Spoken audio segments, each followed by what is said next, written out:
Hola Diego, ¿cómo estás? Hola Dani, muy bien, ¿y tú? Muy bien, aquí súper contenta porque primer episodio de nuestro podcast. Claro que sí, es el primer episodio. Le damos la bienvenida a todos los que nos están escuchando en este momento. Hoy le vamos a contar un tema en el que no podemos estar tan contentos porque es una historia bastante trágica, un poquito antigua de Colombia. ¿Usted se acuerda de esa historia, Dani? ¿A usted le tocó eso? No, mira que yo la verdad ya por el podcast fue que leí bien sobre la noticia, pero mira que el terremoto de Armenia de 1999, si bien yo tenía 5 añitos, no, pues no recuerdo así como la noticia, última hora, terremoto, no me tocó como sentirlo, pero pues ya ahorita leyendo, historia muy compleja, muy compleja. Complicado, es bien complicado. La información que uno encuentra en las redes y en internet es maluca de ver, pero aquí estamos para contársela a todos los más jóvenes que no les tocó ese evento. Y si a usted le tocó, quédese y recuerde este momento tan complicado de Colombia. A esta hora, dentro del Palacio de Justicia, el comandante de la policía de Bogotá. Mujeres angustiadas, secretario, ¿hacia ahora?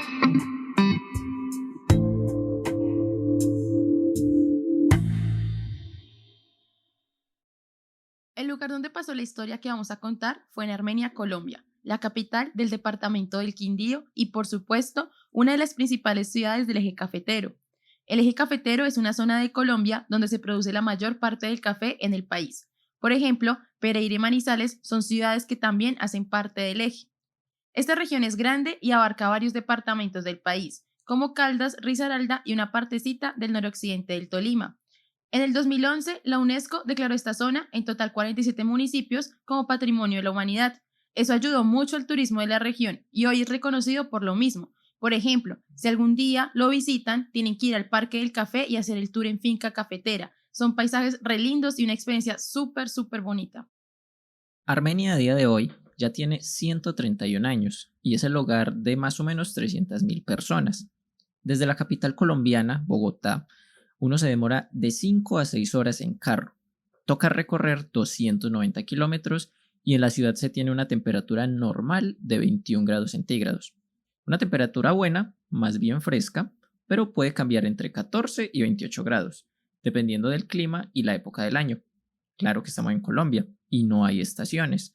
Nada de nieve, nada de primavera. Perfectamente podemos recibir a Santa Claus lloviendo o en pleno sol.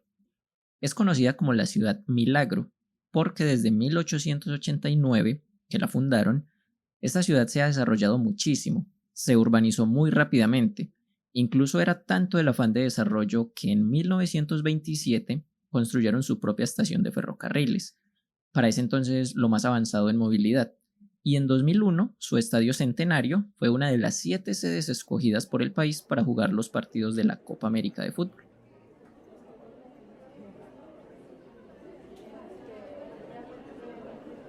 Así como en las películas que alguien predice los sucesos, en esta historia también pasó, solo que aquí no pararon muchas bolas. Ya les vamos a echar el cuento.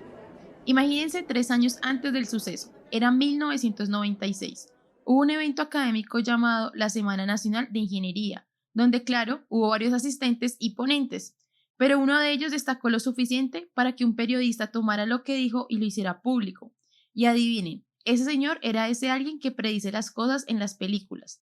Este señor, llamado Armando Espinosa Vaquero, expuso sus estudios sobre un posible temblor en Armenia y el periodista que lo publicó, Alejandro Vallejo, publicó lo siguiente, abro comillas, la posibilidad de un fuerte sismo de intensidad 7.0 con graves consecuencias sobre la comunidad y la infraestructura urbana de Armenia puede presentarse en cualquier momento entre los próximos 5 o 10 años. Cierro comillas. La economía de Colombia no estaba muy bien para esos tiempos. En el 98, 2 años después de esa semana de ingeniería, el país atravesaba por una crisis económica bien grave. Muchos expertos alertaban los grandes problemas en la billetera nacional, y luego el Banco de la República sacó un informe que decía, abro comillas, si no se corrige el problema fiscal, aumentará la vulnerabilidad de la economía a choques externos y se compromete el equilibrio externo e interno del país. Cierro comillas. Los problemas de plata ya estaban y se pondrían peores. En el 99, Colombia sufrió la crisis económica más grave desde que se tienen registros. En octubre de 1998, otro periodista sacó a relucir lo que decía este geólogo Armando Espinosa, y cito: Armenia y sus alrededores podrían ser el escenario en los próximos años de un terremoto de 8 puntos en la escala de Richter, según los estudios adelantados por el experto en geofísica y vulcanología Armando Espinosa Vaquero. Ese señor lo reconoció el gremio periodístico y replicaban lo que él decía, sabían que era importante. Sin embargo, no solo este gremio sabía el riesgo que había. Miembros de la Comisión Técnico-Científica del Comité Departamental de Prevención y Desastres del Quindío presentaron un informe en el que explicaban que el eje cafetero era una zona de alto riesgo sísmico porque está ubicado sobre 20 fallas geológicas. Estas fallas terminaron siendo un acompañante muy peligroso bajo la tierra. Una de las fallas geológicas más importantes es la llamada Romeral Cauca. Esta cosa atraviesa el país de norte a sur y pasa por debajo de la ciudad de Armenia. En el informe también explicaban que esta falla va acumulando fuerza por el movimiento de las placas de tierra bajo nuestros pies. Estas placas se empujan una a la otra y aproximadamente cada 20 años esa fuerza se libera haciendo que la tierra se mueva bruscamente. El resultado, una fábrica de terremotos viviendo con nosotros.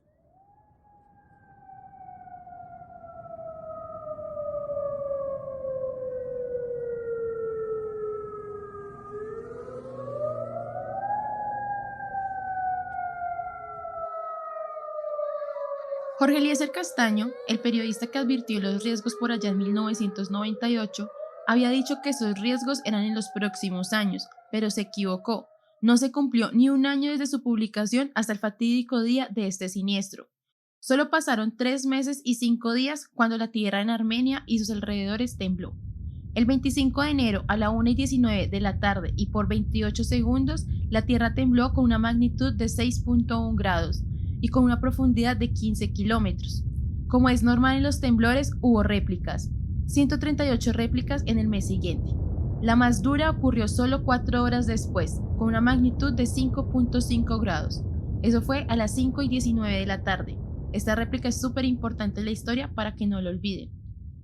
Otras réplicas que fueron representativas ocurrieron el 29 de enero de ese año a las 11:33 de la noche con una magnitud de 4.2 y la otra el 31 de enero a las 3:03 de la madrugada con una magnitud de 3.5 grados.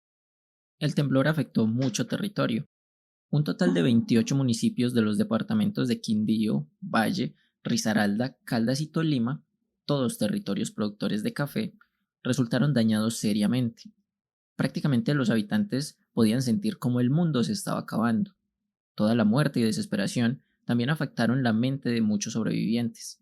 1.331 personas, que fueron revisadas psicológicamente, presentaban trastornos por estos hechos.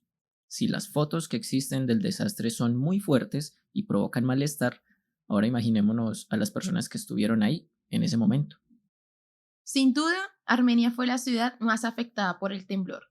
Muchos barrios fueron afectados, unos un poco más que otros, pero igual afectados. Los días después del temblor no había agua potable y por 2 días no tuvieron luz.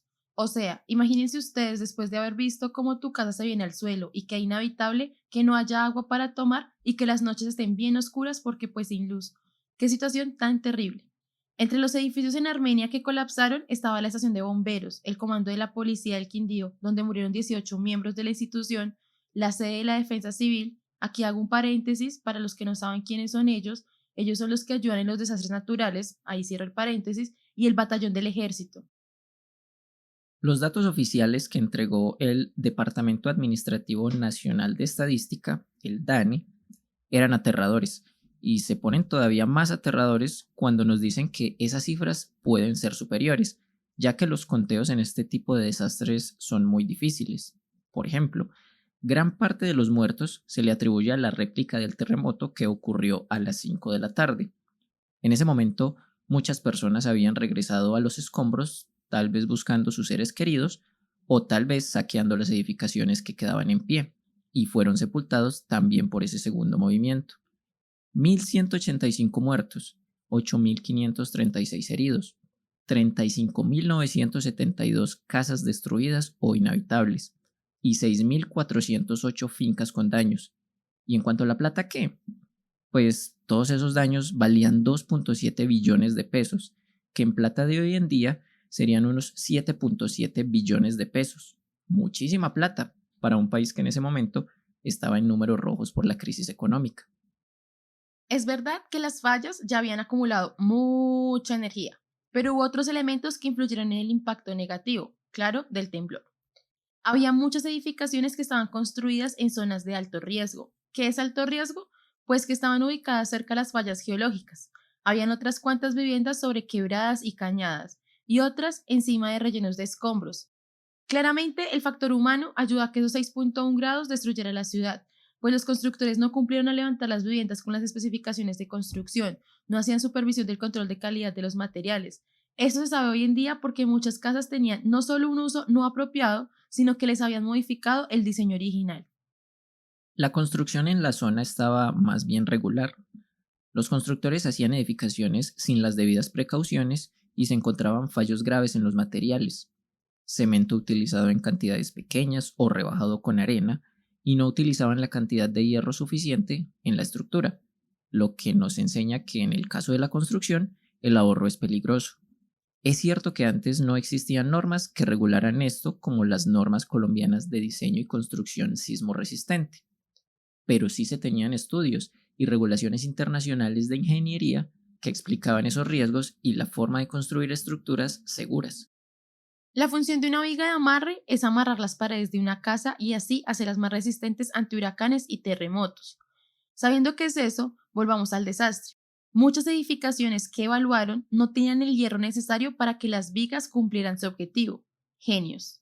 Otro factor importante es que también habían muchas casas de bareque colapsadas. Por si de pronto es la primera vez que escuchan casa de bareque, una casa de bareque es una casa que construyen a partir de palos o cañas entretejidas y después lo recubren con barro. Es una técnica milenaria de los indígenas.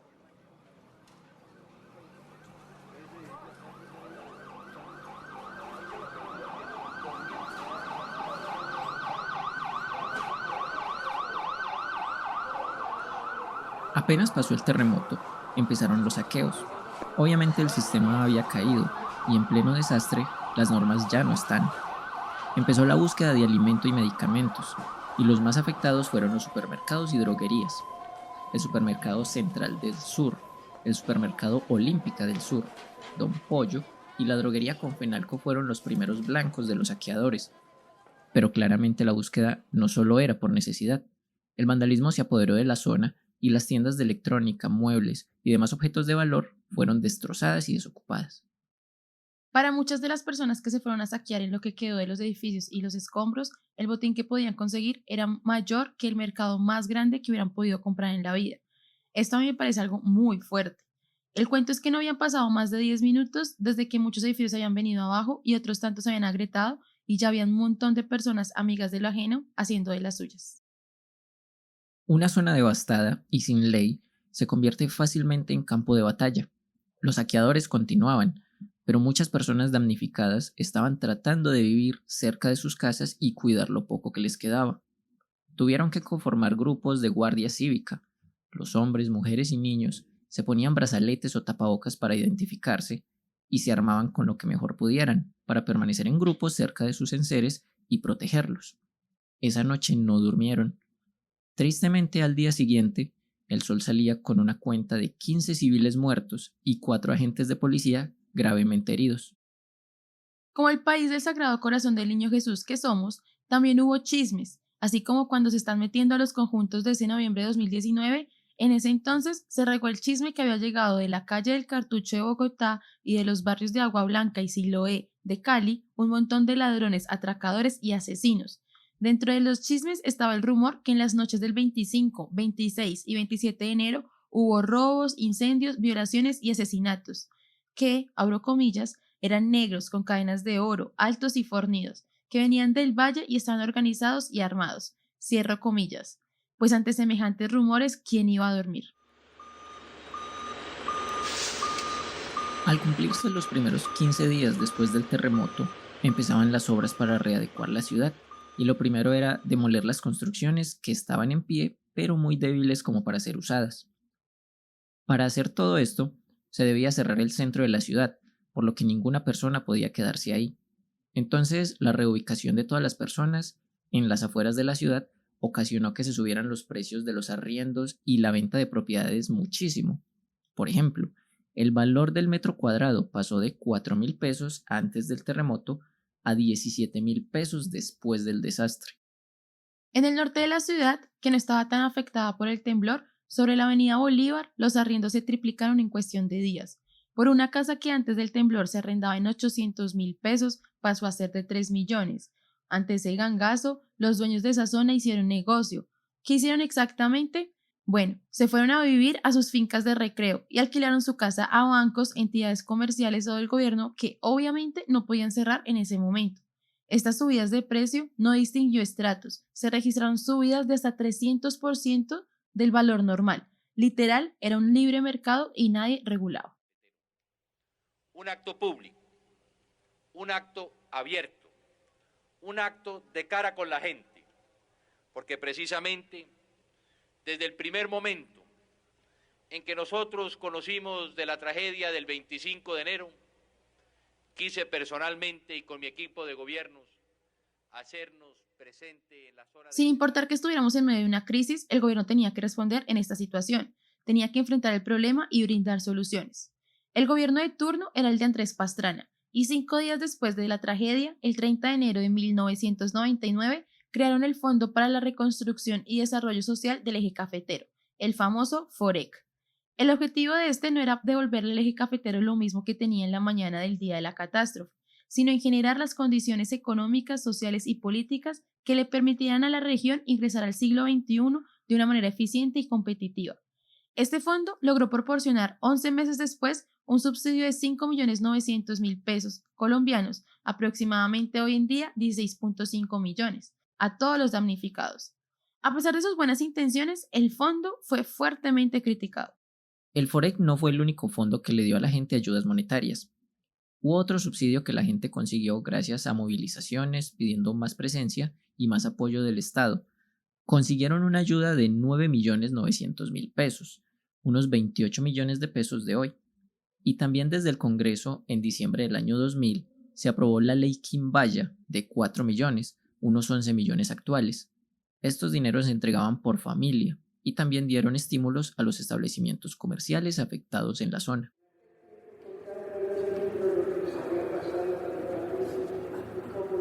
Un desastre de estas magnitudes nos hace acercar más a la fe en la religión que tengamos, y obviamente aparecen las explicaciones divinas.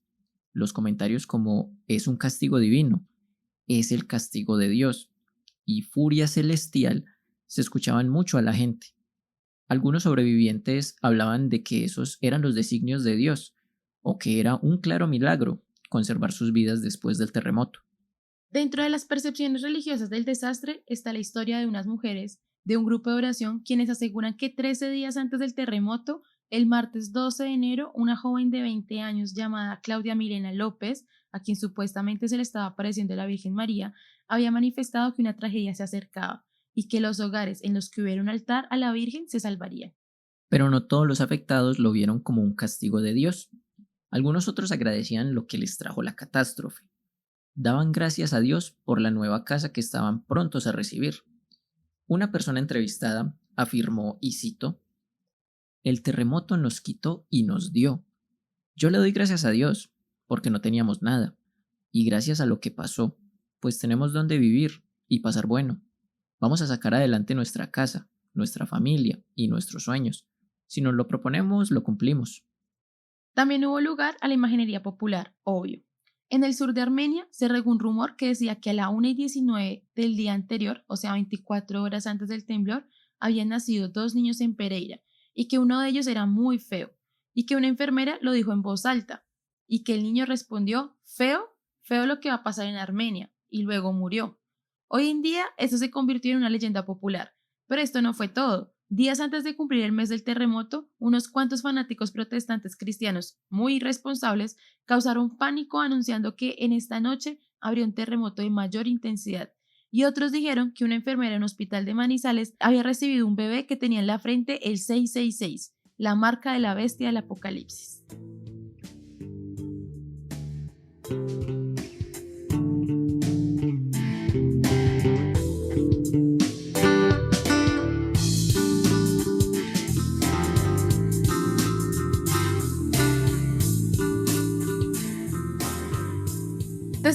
esa catástrofe hay muchos. El que van a escuchar a continuación deja ver la dura situación que tuvieron los sobrevivientes al tener que explicar a sus hijos lo que estaba pasando y ver cómo sus casas se vinieron al suelo. En esa época era administrador de la Curtimbre Barrientos, en el sector La María, y a la 1:19 de la tarde nos cogió ese sismo que nos sacudió hasta el alma. Como pudimos, evacuamos la fábrica. Miramos hacia el barrio María Cristina y vimos que había mucho polvo. Notamos que faltaba un bloque de apartamentos y entendimos que la magnitud había sido muy grande. Despachamos a los trabajadores para sus casas. Así empieza el relato Hernán Ramírez, que ese día había ido a trabajar con su hijo de 6 años. Me vine para mi casa a pie porque no había otra forma de llegar. Iba de la mano con mi hijo. En el camino nos encontramos con personas heridas, escombros, decenas de cadáveres, porque les caían vigas o paredes encima. Fue algo impactante para mí y para mi hijo, algo tenebroso. «Pa, ¿qué está pasando? ¿Qué pasó? ¿Qué pasó?», me preguntaba. Seguimos avanzando hacia el barrio La Brasilia. Cuando llegamos no conocíamos nada. Estábamos perdidos porque el barrio fue pérdida total. No pudimos ubicar nuestra casa porque esto fue un efecto dominó. Una casa se fue sobre la otra, o sea que tocaba andar por encima de techos y de cadáveres. Al ver tanto sufrimiento en las personas, mi angustia fue más grande. Me preguntaba, Dios, ¿qué pasó con mi familia? Hernán para de hablar y se viene un silencio de segundos mientras trata de que las lágrimas no salgan de sus ojos. Él sigue su relato. Entonces, como pudimos, llegamos hasta mi casa. Como quedaba al lado de un guadual, pude ubicar el lugar y a mi familia, todos sanos. Al ver esa bendición, no me importó que mi casa se hubiera caído, ni lo que hubiera pasado con mis bienes materiales. Todo lo perdimos. Al ver esa bendición del Señor, me dediqué a rescatar personas heridas. Fui policía y tenía conocimientos. Rescaté por lo menos 25 personas atrapadas. Hernán todavía muestra las cicatrices que le quedaron en sus manos del daño que se causó buscando gente entre hierros y paredes. A medida que iba rescatando heridos, también iba viendo cadáveres de vecinos, de amiguitos de mis hijos, unos degollados y otros desmembrados. Esa noche, como pudimos, la pasamos al aire libre. Pude rescatar vivos a 19 de mis vecinos y amiguitos de mis hijos. Como mi casa era esquinera, en lo que quedó del jardín pusimos los cadáveres. Amanecimos con 19 muertos tapados con sábanas, y como no había energía, prendimos una hoguera. Escuchábamos muchos llamados de auxilio, lamentos de personas que todavía estaban atrapadas. Es que duramos como 5 o 6 días recuperando heridos y cadáveres, rescatando mascotas. Fueron unos días tremendos.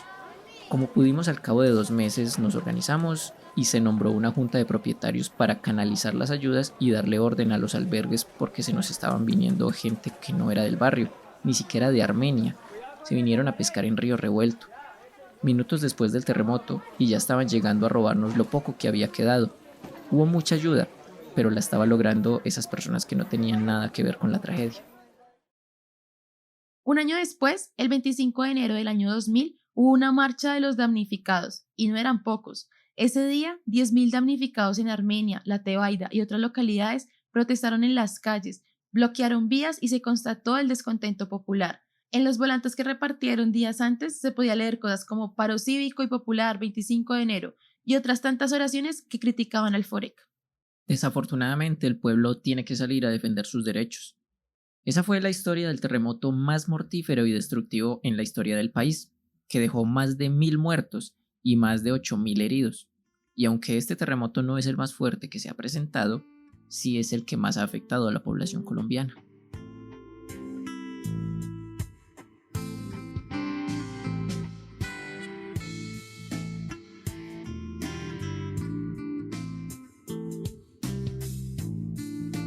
Muy compleja esa historia que acabamos de escuchar. ¿Cómo te pareció, Dani? Una cosa súper loca, Diego, la verdad. Lo que pues me queda de esta historia es que uno nunca puede estar preparado para un desastre natural y de gran magnitud. Estamos en este momento terminando de grabar el episodio y fácilmente podría temblar. Entonces, pues algo que uno no se puede preparar, pero no deja de ser muy complejo. Incluso pasó, hace unas semanas tembló aquí en el departamento de Antioquia y nosotros estábamos en investigación para material de este podcast, de este episodio, y lo sentimos, se sintió maluco ese terremoto. Ay, sí, yo te conté, ¿te acuerdas? Y pues para los oyentes, yo estaba comiendo helado, pues el picón con helado en el estadio, porque somos de Medellín, y yo iba en bici, pues estaba en la bici parqueada, y cuando se empezó a mover todo, vi cómo la bici se movía, los árboles, la mesa. En verdad fue súper, súper duro, la gente gritando ahí como está temblando. Entonces, pues es una cosa muy complicada, pero es algo que tiene que pasar, la tierra tiene que temblar porque esa energía tiene que salir de alguna forma, y mejor que salga de a poquitos que salga muy fuerte. Exactamente. Por hoy nos despedimos. Antes de irnos, debemos darle nuestros más sinceros respetos y mucha fuerza a las personas que actualmente viven y les tocó este evento tan complicado. Sabemos que fue muy duro, es una cosa muy maluca pasar por este tipo de situaciones. Nos despedimos, le damos las gracias a todos los que nos escucharon. No sé si tienes algo más que decir, Dani. No, pues gracias a todas las fuentes que pues no podemos nombrarlas acá, pero pues sí, fue una investigación larga. Y ya hasta la próxima. No olviden seguirnos en nuestras redes sociales, A Lo Bien Podcast, y ahí pues encontrarán más información y pueden encontrar fotos e imágenes de este episodio. Y ya hasta la próxima. Chao. Claro que sí. Muchas gracias a todos por escucharnos y nos vemos la próxima.